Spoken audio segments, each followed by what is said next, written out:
not a fan of just standing in one place, but or in front of a microphone. I'm usually just out walking around and talking, but we'll try and stand still. Happy holidays and welcome to the park. It's always a pleasure for us to host this event, and it's great to see everyone here today. And thank you in advance for allowing me a couple of minutes to brag on my students and my campus, which I'll only plan on mentioning a couple of things because I could certainly spend the next few hours with you, but you would not appreciate that. We are only weeks away from ending our fall semester here. We have had a stellar start to the 2019-20 school year. One of the things that we have done this fall was we held our 7th annual day of service for our freshmen on our campus, and we have over 500 freshmen here.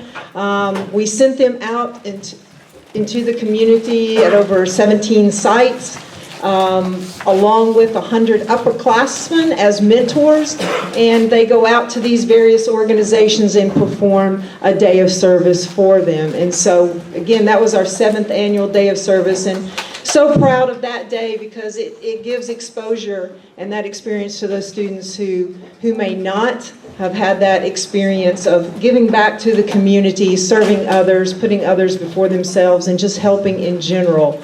And so that is one thing that Kingwood Park High School is founded on, and so we're going to continue that tradition. Last spring, if you were here, you heard from Missy Taylor and her group of students that built the tiny home. We did complete that tiny home. We did donate that to a homeless veteran. It was delivered to a site, and we handed the keys over to him. So very, very, very proud of that project and that completion and that cause.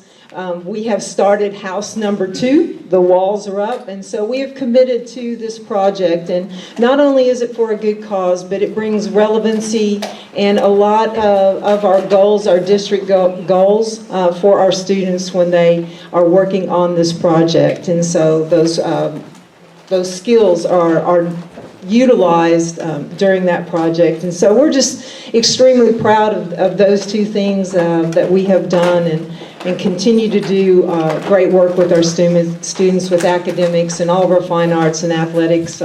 Very, very successful. And so welcome again to the park. Thank you for joining us, and hope you guys have a great Christmas.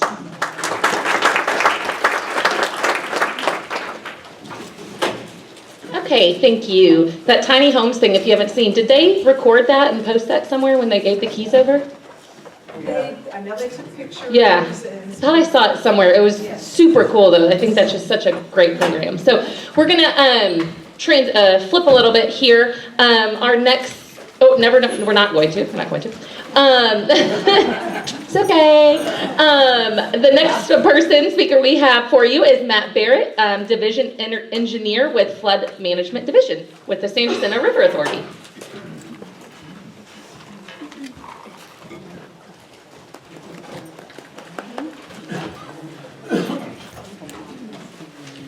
Good morning, everyone. I'm Matt Barrett, the Division Engineer for the Flood Management Division at the San Jacinto River Authority. I just want to give you a quick update on the things that we've got going on at SGRA in regards to flood management.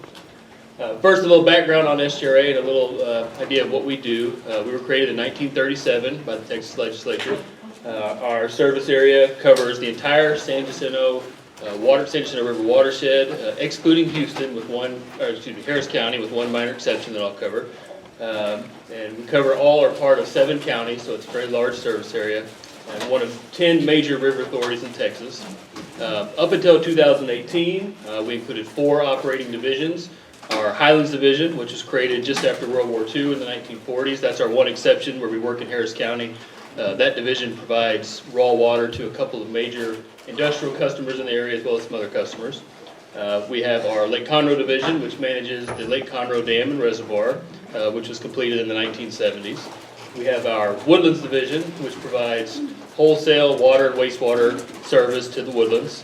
And then more recently, we have our GRP Division, or Groundwater Reduction Plan Division, which provides surface water to several entities around the area, Conroe, the Woodlands, and others, in response to regulations in Montgomery County that groundwater usage had to be reduced. And then in 2018, our flood management division was created, and that's who I work for, and just focusing on short-term and long-term solutions to flood mitigation and flood issues in the region. So first, to talk about one of our projects we have going on. This is our Lake Conroe Reservoir forecasting tool. We got a $150,000 grant from the state of Texas, from Texas Water Development Board for the project. And also had to come up with an additional $150,000 of local match. The major goals of this project is to create a tool, a software tool, that will take an existing model of the West Fork San Jacinto River, as well as the network of gauges we have in the watershed, and take those, implement them in a tool that will provide estimated lake levels and lake releases during a storm event. And so, getting into a little more detail, what the tool is going to do, using that model and using those gauges, is to pull in predicted rainfall, so that's National Weather Service rain forecast, actual measured rainfall and stream flow from the gauges we have in the watershed, and then Lake Conroe levels and operations data. They'll take all that information, they'll chew it up, and they'll spit out for us out of that tool is anticipated peak lake levels and peak flows from the reservoir during a storm event. Something we'll be able to update throughout a storm event as much as we need to, so we'll always have the most up-to-date information to provide. And the big benefit of that tool is that information can then be given to offices of emergency management, surrounding counties, any other stakeholders in the region for their use in providing that information to their constituents and making decisions. In addition to those government-type entity stakeholders, the information in the tool will also help us to provide information to the public in press releases, situation updates, social media posts. So if you're interested in keeping up with that kind of information or any other information that we put out, you can go to our website, sura.net. Excuse me. You can sign up for a variety of different tools. We have our Civic Ready, which is a text program that anytime we have an update, it'll go out to your phone. There's Constant Contact, which will do the same via email. And you can also sign up for our Facebook and our Twitter to get updates that way as well. Another initiative we have going on is what we call our Know Your Watershed campaign. The goal of that is just to help the public have a greater understanding of their watershed, the watersheds of the region. Has two components right now. The first is the address viewer, which you see on the right. And that's an online tool. You can put in the address of your home, your business. It'll take you to your watershed, show you which watershed you're in, give you some information on the watershed, how big it is, as well as what watersheds flow into it, just to help you understand where the water you see at your house, your business, where it's coming from and where it's going. The other component to that is an interactive story map we've put together of the West Fork San Jacinto River. It's an interactive, it's an educational tool, fun for kids, but also good for adults to learn. Just goes along the West Fork of the San Jacinto River from the headwaters all the way down to Lake Houston. Gives a good idea of what happens with the river, where it goes, what you see there along the river. And finally, to talk about just some flood project funding that's coming up. There's a lot of studies, a lot of efforts going on in the state right now regarding to determining feasible flood mitigation projects. So there were two major bills that were filed and approved in the latest legislative session. Senate Bill 7 basically created the funding source for those projects. And Proposition 8, which was recently approved by the voters in the state, basically authorized moving almost $800 million into the funds that were created for the implementing projects. And then Senate Bill 8, very closely related, sets the framework for a flood management plan for the state of Texas, a state flood plan. And you may be familiar with how the state regional water planning works. This will be very similar, but for flooding. There will be regional groups that will consist of cities, counties, river authorities, stakeholders of that nature that will come together, put together flood plans for their regions that will then be pulled into a state flood plan. And the big takeaway from that is that any projects that are going to be constructed once these plans come out will have to be in that flood plan. So it's just a way to get everything concise and pulled together and make sure everybody's working together to make the best projects happen. And then just to wrap up a few resources, so sanjackstudy.org, that's the website for a large regional watershed study that the Harris County Flood Control District is doing, that the River Authority is a partner on. If you're interested in that project, I encourage you to go to that website. There's a lot of good information there. KnowYourWatershed.com is the website that has that address viewer and that story map that I talked about. HarrisCountyFWS.org, that's what you see in the bottom left. That's the site goes, a lot of good information. That's where all the gauges throughout Harris County that the Harris County Flood Control District maintains. You can get those readings and those information from those gauges. SGRA.net, again, is our website. And then if you're interested in getting any more information on any of this or have any questions or comments for SGRA regarding the flood management, you can email us at floodmanagementdivision@sgra.net. Any questions? Well, no, hold on, we don't, Oh, no no questions questions. there, yes. Never mind. But will you be here after? Yes. Okay, so if you have any questions, if you could please just stay after and speak with Matt, just so we can keep everything to the timetable. So, thank you so much.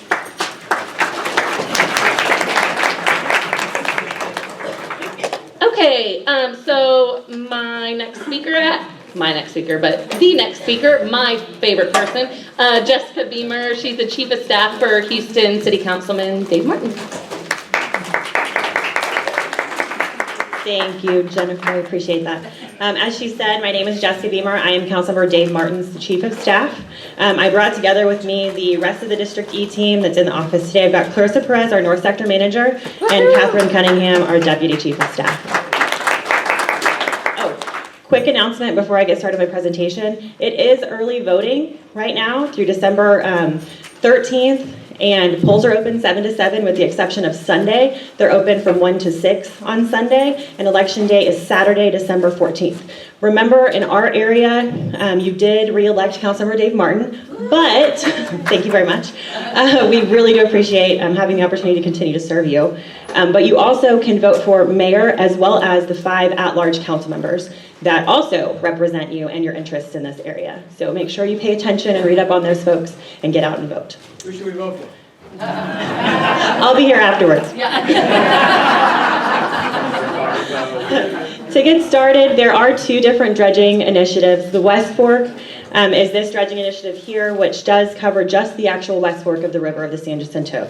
And what happened was it started back in 2018, finished earlier this year with just shy of 2 million cubic yards of debris being removed from the river. And there were 2 contractors with the Army Corps of Engineers, Callan Marine and Great Lakes Dredging. So that was all completed. And on the bottom here, we've got a picture of one of the disposal sites. This one is the one that is to the west of Highway 59, kind of in the New Caney area. We have the picture of the claw, as the council member calls it, which is the actual tool that was sucking debris through into the pipes that were going all throughout the river. So there's 12.5 miles of pipes that were able to do that. And then the last picture is a picture of one of the excavators. So there was lots of debris in the lake, other than sand, big tree stumps, washing machines, pieces of home, bridges. And so this little excavator would pull that out so that it didn't get sucked into the machinery and delay progress. The second one, as we all are aware, the mouth bar. The Lake Houston Chamber was a fantastic help to our office in getting a push out for a letter writing campaign to encourage our federal representatives to get involved and advocate for us, which is what they did very well. So that leads us to November 8th, where we did get a final project worksheet in for an additional project to continue the dredging of the mouth bar. Right now that's pending FEMA review and approval, but that is great success and thanks due to Chairman Brady, Congressman Crenshaw, Senator Cruz, and Senator Cornyn. So we do appreciate their help very much, and also you all's participation in that. We do ask for voices because we are only one office, and we needed federal help. So we were very, very, very happy with the response that we got from the Chamber, its members, and the people of Kingwood. Lake Houston Spillway Dam. We're getting our gates also, and a big thanks to your participation and the Chamber as well. So August this year, we did get approved for a hazard mitigation grant with FEMA, and that started our clock for 36 months. So the 36-month timeline is not going to change without any kind of federal action to be taken. So they are required to start. We've started our permitting process, as it states here, in August. And then that should last a year. So that will include a comprehensive study of downstream impacts. That'll do the dam operation guidelines. So there has to be a plan that will be followed when we do operate our dam, much like the San Jacinto River Authority follows with Lake Conroe Spillway Dam. And then we also have to do our environmental permitting to make sure that we're not impacting the environment in any way. And then the design will also occur as well. So optimistically, what will happen is in 2021, we should see construction of those gates to start. So that's obviously optimistically. We'll continue to keep folks updated. As soon as we do hear back On scheduling, we'll continue to update. And the way we do that is through our monthly newsletter that goes out the first Friday of every month. We'll have one going out tomorrow. So if you aren't already on our list, you can email districte@houstontx.gov, and I'll provide that contact at the end of my presentation. And you can send any questions there as well, but also request to get on our mailing list. We also use that for our press releases to announce projects and to let people know of any issues that do come up in our area. So we're very proud to have that done. Up here, it just gives a little bit more detail on the actual 2 phases.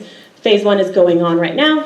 Phase 2 will hopefully start 2021, and then 36 months by 2023, we should have operational floodgates, which will allow us greater capacity to release water from the lake during inclement weather events. North Park Drive, everybody write down that first point. We've got a public meeting coming up on February 6th. That says 2019, it should say 2020. We're already getting to the end of the year, and I was like, wait. So that'll be from 5 p.m. to 8 p.m. The Lake Houston TERS will be hosting it, the engineers, the project contractors. Now, don't you worry. Thank you. So 2020, so don't show up last year, show up next year. So that will be going on. They'll have big displays. You'll be able to ask questions, interact with those representatives of our TERS board, like Tom Broad sitting up here up front. I don't see any other TERS members here today. But Stan Zarman is the chair and has attended in the past and presented as well. So they'll present that. We do also have resources on our website that do show a video of this grade separation. So the west portion will include the grade separation on the west side. So it'll go US 59 to Russell Palmer. What this does for us is provides the first evacuation route for Kingwood. We've never had one before. We know that Kingwood Drive floods. We know that North Park Drive floods. And Councilmember Martin was adamant on making sure that if we were going to widen this roadway, it needed to be safe in all weather. So that was accomplished. It'll be raised up out of the 500-year floodplain. The ditch in the middle of North Park Drive will go away, which I'm sure most of you guys are aware is a public safety hazard. Many a times I'll drive by and there's a car in the ditch. And Montgomery County has that strip of land, so mowing is also a challenge. So those issues will go away. The stormwater drainage for this roadway will be accommodated in big box culverts underneath the roadway that will actually increase drainage capacity as well. When you go to the meeting, they'll also talk about options for landscaping to improve the aesthetic and look of the roadway as a total. So that will be an opportunity for you all to weigh in and see how our landscaping is going to look, because we know how important the trees and greenery is to the Kingwood community. So we want to make sure that that's consistent and completed. So I am looking forward to that meeting. The whole District E team will be there, and it'll be the first of a few more that we're going to have as the project continues in iteration. We do hope to have shovels in the ground by December of 2020. Okay, post Imelda, we started a Lake Houston stormwater inspection project. So on here, I want to make sure that you all are aware that the list that is in gray, those are just done by alphabetically. So there's no priority. Houston Public Works, their transportation drainage operations team, is the one that is identifying and coordinating the progress through each community based on how many homes in the community were affected by Imelda. So we're going by Imelda numbers only, but we are systematically working through these 22 communities to go through and actually look at all the stormwater inspection lines. Currently, over 75,000 linear feet of these stormwater inspection lines have been investigated, and that's just Elm Grove, Hunters Ridge, and currently they're working on South Woodland Hills. What we're finding is that, for the most part, yes, the stormwater lines are clear, which I understand is frustrating, which is why we need your help. When you see an issue on your street during a storm, the way that the City of Houston stormwater lines were designed is to handle a 100-year flood event, which is usually 1 to 2 inches an hour. In a 1 to 2 inch per hour event, the drain should clear within 2 to 4 hours. So if you are seeing in that after that 4-hour mark, there's still standing water on your street, call 311. And I'll provide that's coming up on my next slide, but that's how we identify trouble spots in areas where there may be a clog or a slow drain. Maybe there's a bag of leaves that got swept in the storm down there. And then we'll send a team out to do televised lines throughout that area and continue. If that problem continues to persist, continue watching the clock through the storm and mark like, oh, at hour 6, it started to drain, so that we have a better idea of what's going on. And also rainfall rates, as Matt mentioned, are going to play into how quickly it'll drain. So we've had 2 100-year floods and then one flood that I won't even mention its name in the matter of 3 years. So these events are happening more frequently, which is why the council member really wanted to do this and take our time to make sure that we're evaluating the several thousands feet of linear of stormwater inspections that we have. So we're going through this systematically. It started in September and will be completed summer 2020. And so on this next slide, you'll see pictures of what we're finding. So obviously, we do have instances where we've got some rock of a collapsed outfall that were found in one. And as Public Works is going through each of these drains, they are sending their specialized confined space teams in to clear out whatever the debris is. So this debris is no longer in our drains, and we want to keep it that way. And another way that you all can help is the city has an adopt a drain program where you can adopt and name your drain. You can see the list of names, and they're pretty funny. It's HoustonAdoptAdrain.com, and you can go and look. And what that would do is you assist the city in maintaining its maintenance schedule by helping us keep leaves from going down the road into these culverts. Just make sure that you're securing your trash cans during storm events, because what happens is sometimes they'll topple over, and you'll see there are some trash bags, but for the most part, they're pretty clear. And we've posted these on our Facebook. We did the Elm Grove has its own photo album, and then Hunter's Ridge has its own photo album, and then South Woodland Hills will shortly have their own photo album too. So if you don't follow us on Facebook yet, it's a great resource. Additionally, we have, I just lost my train of thought. Okay, so they're posted consistently. We're encouraging residents that when you do see the Houston Public Works trucks out there, they're welcoming you to come and see what they're doing. So if you would like to say, hey Tony, I would like to look at what you're looking at on the televised line, they'll turn the little monitor around and let you see, and they'll show you pictures similar to these. So don't be afraid to walk up. Just say, hey, I'm a neighbor out here. What are you guys working on? And they're expecting you all to come up and ask them questions. So if you do have those questions or see those crews, go ahead. So here we go. Importance of reporting things to 311. This is how the city of Houston generates any project for the most part. So if you see something, say something. The number is 713-837-0311. And the reason for that is a lot of us have transitioned to cell phones. And most cell phone networks do not identify the 0311 number. So you can't just dial 311 anymore. It does work from your home phone if you still have a landline. But otherwise, just go ahead and save this in here. There's also an app. But anything you see, make sure you report it every time. Every time. So when we look at projects, I'm aware of one that was started in 2014 that had a call history that went to 2010. They got $1 million project eventually. It's just completed this year. So it does take time, but the city of Houston is 642 square miles, and we're competing with a lot of folks. So that's the reason that we're not really seeing a lot of issues. That people will post on Facebook, they'll post it on Nextdoor, but they didn't call 311. Please call 311. And when you do that, don't worry about having to deal with that 311 operator ever again. You just need them to give you a service request number, and then you contact us. And then we will manage that case, give you updates, let you know what the service level agreement date, which is the number of days it usually takes to assess whatever case you're providing. It'll be a 30-day case or a 10-day case, depending on the issue that's going on. But we'll be able to provide that with you and also provide updates more frequently than they would. So, does everybody have that number down? Or your little pamphlet that you have? Okay, cool. So here's the contact information. Also encourage you guys to write this down. And again, our newsletter will go out tomorrow. And that's it. So thank you.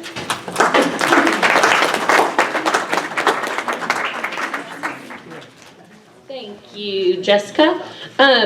Just one thing I wanted to say, if you didn't hear about the letter writing campaigns that Jessica was talking about at the beginning, that the chamber put on, it took everyone to really do that and to send it in. And the chamber made it so easy to just click something and hit send. So I hope we never have to do a letter writing campaign again, but if that happens and you see that come out, please get involved and please help us out, because as you can see, our voices were heard and we can make a difference by doing that. So, all right, our next speaker today is Oscar Ramos He is the Dean of Atascocita Center and Process Technology Center with Lone Star College.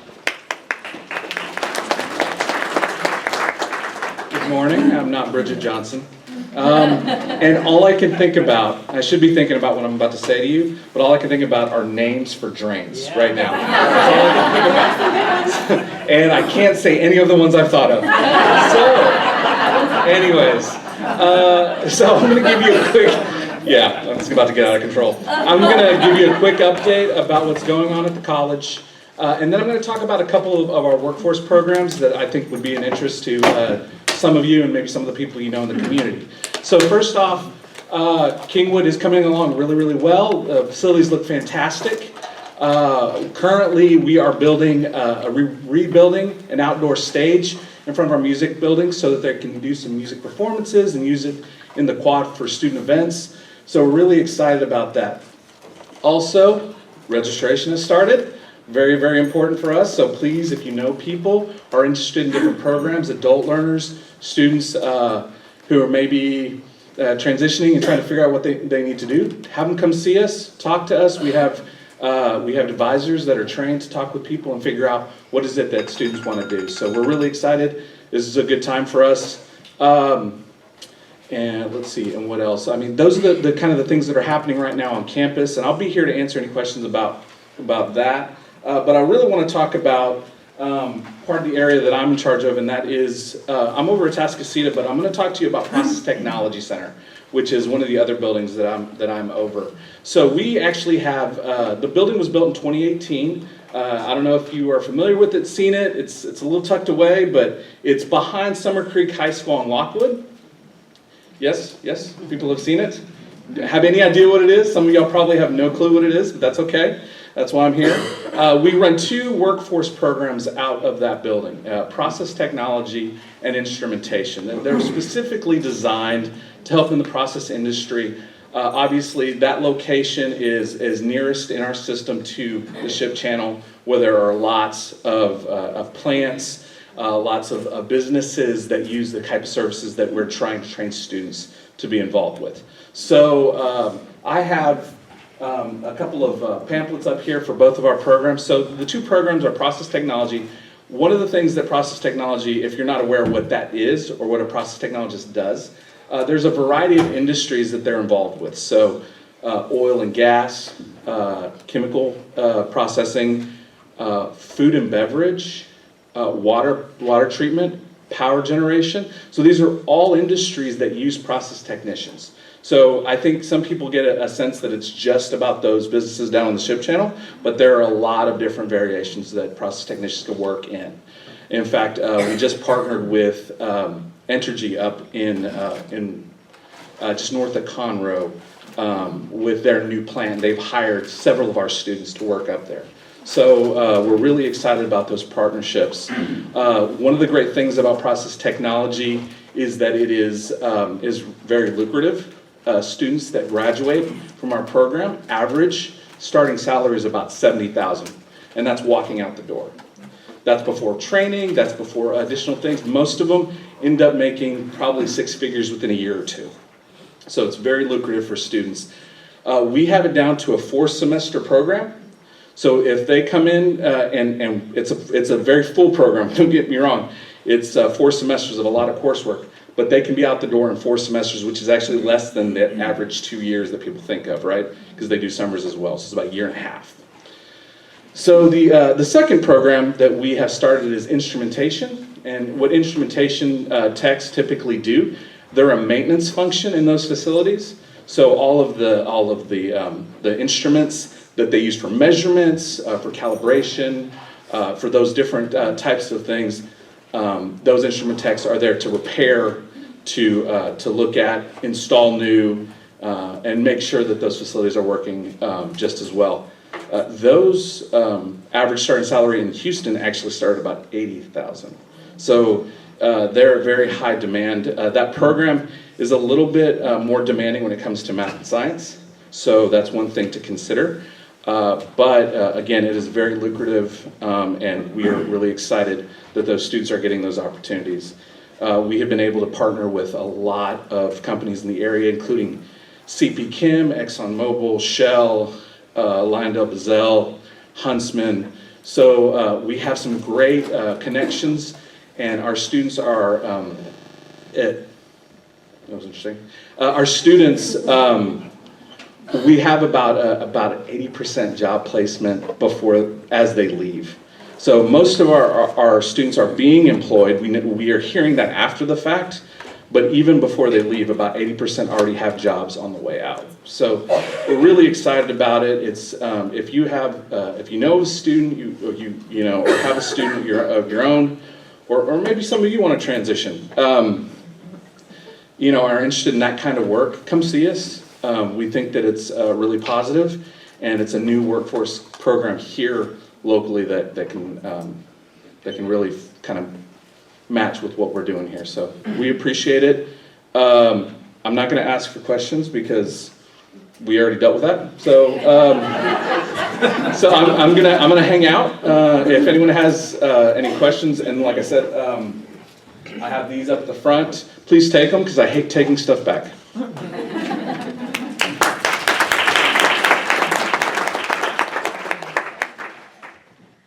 Thank you, Oscar. Next we have Officer Von Quintus and Officer Nichols with the Houston Police Department.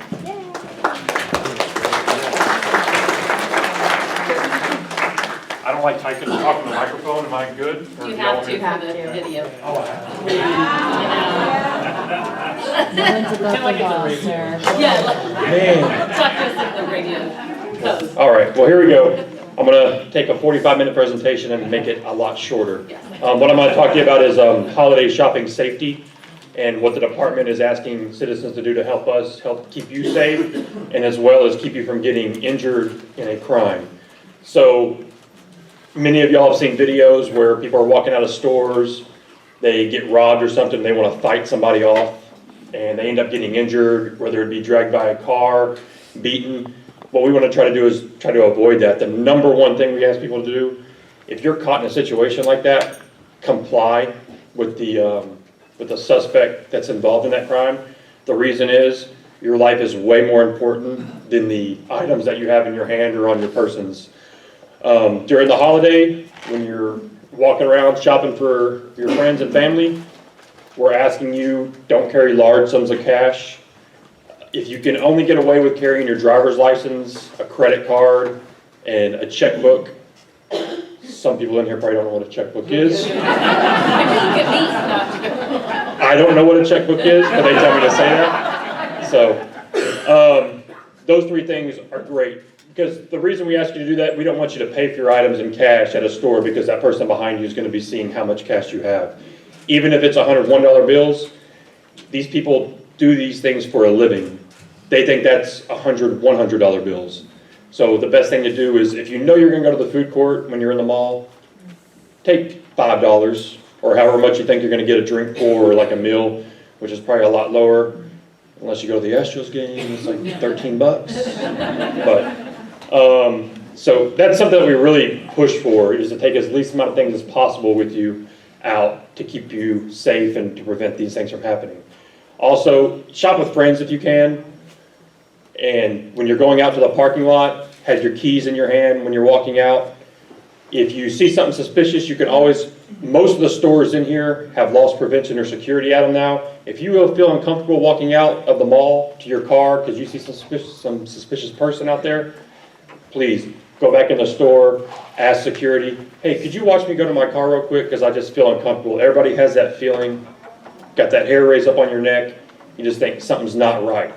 So we're asking, they will more than happy watch you walk to your car, or some of them will even walk you to your car to make sure that you're safe, because they don't want to make the news that somebody was robbed at their store, so they're going to try to get you out of there as safe as possible. Men, I know this is going to be weird, but we do ask that you don't carry your wallet in your back pocket. Mine's in my back pocket right now. But when you're out shopping, put it in your front pocket. You can keep your hand on it when you're walking down the aisles of the store, and you're walking to the parking lot. You have your hand on it, you have control of it. When it's in your back pocket, pickpocketing is a big deal now. And sometimes you don't even know things are gone before you get there. We ask you not to carry a debit card. The reason we ask you not to carry a debit card is that money comes directly out of your bank account. Credit cards are a lot better to take, and credit card companies usually will help you out a lot more than your debit card right out of your bank account. Skimmers at gas pumps, big deal right now. I have a family relative that does the pay stations at the gas stations. Apple Pay and Google Pay are some of the safest ways to pay for your gas at these places. So if you can do that, please do. The reason is it doesn't send any information if a skimmer's there. None of your personal information comes. It comes with tokens, and they all add up to a value, and that's how they get their money from them. Let's see. I think I'm almost done. For your home residential holiday, how many people have the Ring doorbell? Anybody have Ring doorbell? So Officer Nichols and myself, we monitor that in the Kingwood area. Every day we come to work, the Neighbors app, if you post something on there, we'll see it. Just 2 weeks ago, we were able to ID a suspect out there by viewing that video and get the video, and then we were able to run a name, and the suspect's been pawning lots of stolen merchandise. We're able to work that. You can get the Neighbors app that is linked to Ring, but you don't have to have the Ring doorbell to use the Neighbors app. So we strongly encourage that. The department is behind it. So that's something that every station in the city of Houston, they have somebody at their station that monitors that every day they're at work. So, and I know there's no questions, so. I'm going to blame that one on you. Yeah, I know. I'll take the heat. But you'll be here after for questions? No, Yeah, you gotta I go will. save, I you will know. be. Thank you, that was good information. It's sad we have to think about that stuff. But in this day and age, I think it's important to remember what's going on around us. So with that, our next upcoming Bizcoms are April 2nd, 2020. That's just weird to say. At Kingwood High School, August 6th, 2020 at Kingwood High School again. And December 3rd, 2020, back here at K Park High School. Again, our presenting sponsors for today were HCA Houston Healthcare Kingwood, First Financial Bank. Our gold sponsors were Chick-fil-A Kingwood, Great Harvest Bread Co., HEB Kingwood Market, McAlpine Interest, and Insperity. And our silver sponsors were Harley Davidson of Kingwood, K&S Sportswear, Smart Financial Credit Union, True Wind Windows and Doors, Champions Reading of Kingwood. A couple upcoming events. I know everybody in here is 40 or under, so the YEP event is this evening over in Redemption Square in Generation Park. And if you are not a part of the YEP, it's Young Entrepreneurs and Professionals Group, and it's really fun. We do a lot of great things. There's trainings and things that you can attend, and it's a great group of people. So if you're available, and since everyone's under 40, that would be something that you're going to be at tonight. And then on the 12th, which is 45. Oh, well, then definitely everyone's available. So a couple of you were close. Like I was thinking 42, you know, but I was going to let it slide. December 12th, which is that next week? No, the week. That's next week. Next week we have another Bizcom, so it's at Summer Creek High School, so make sure to head over there. The next day, December 13th, we have the elected officials luncheon. That one's always a good one to attend. Breakfast. You could have it as lunch, or maybe you could save it. Yeah, you could stay for lunch. It's at the Golf Club of Houston, and that's the one that's in Fall Creek, right? That's a really nice venue, so go check it out. And on December 19th is our next networking after hours presented by Service Master Restoration and Cleaning. So if you have any questions for our speakers, they'll be here. Feel free to talk with them. And with that, thank you for coming to the Kingwood Bizcom.